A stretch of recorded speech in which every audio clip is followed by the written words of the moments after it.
subcortical mapping. Yesterday I made one video on the subcortical mapping to deeply seated tumor. Today I will be talking about this cortical region, this tumor, this space occupying lesion, or any other type of tumor which is near to the motor area, like your or about to near this hyperactal and parietal region of the lesion.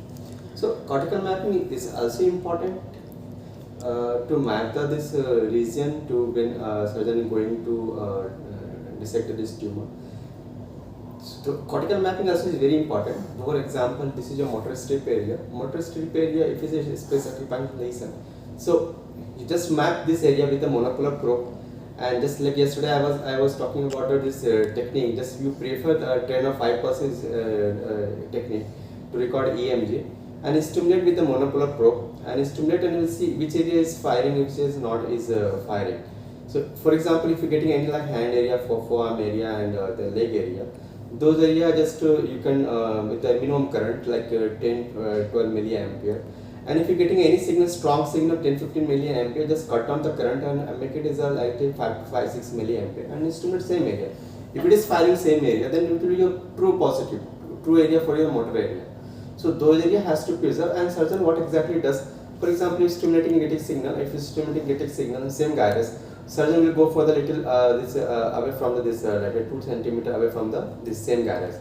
Surgeon will approach from this area, and this area surgeon can directly stimulate. If it is not signaling coming, so it will approach from here.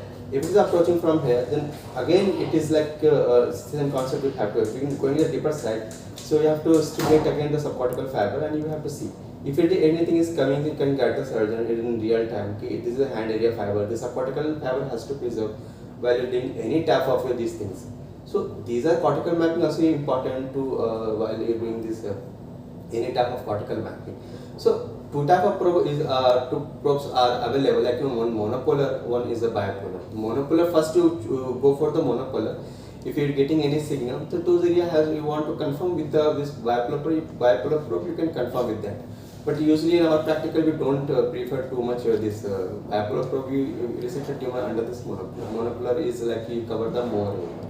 And if you're getting any confusion, anything is there, just cut down the current and you stimulate. And if it is any signals there like 10 milli, yesterday just I was talking about this 10 to 15 milliampere current is there, then cut down the current and again you stimulate this area. So if how to this is all practical thing I'm telling you. This cortical and subcortical mapping, which is also important.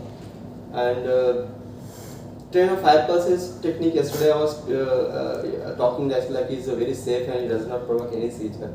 And what is this role of anesthesia? This anesthesia just you can ask your anesthetist to just run the TIVA, whatever, and constant drugs. So and you can do that these things, this neuro monitoring, this cortical mapping.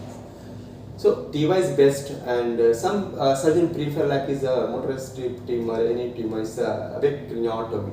But I want to tell you one thing: if it is possible to convince your surgeon to make like the two types of mapping we do in intra. One is a subjective, one is a objective mapping.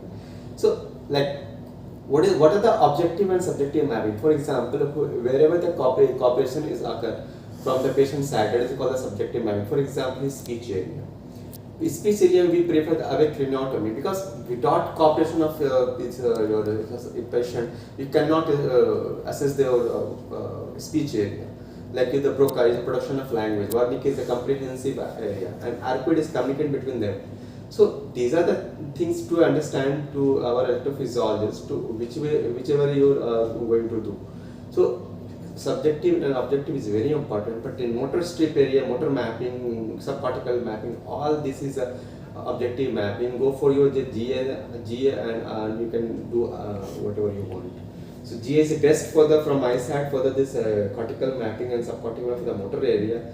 And rest this speech area we prefer only this awake mapping, and that is the only things is there. So that is the difference between the subjective and objective mapping.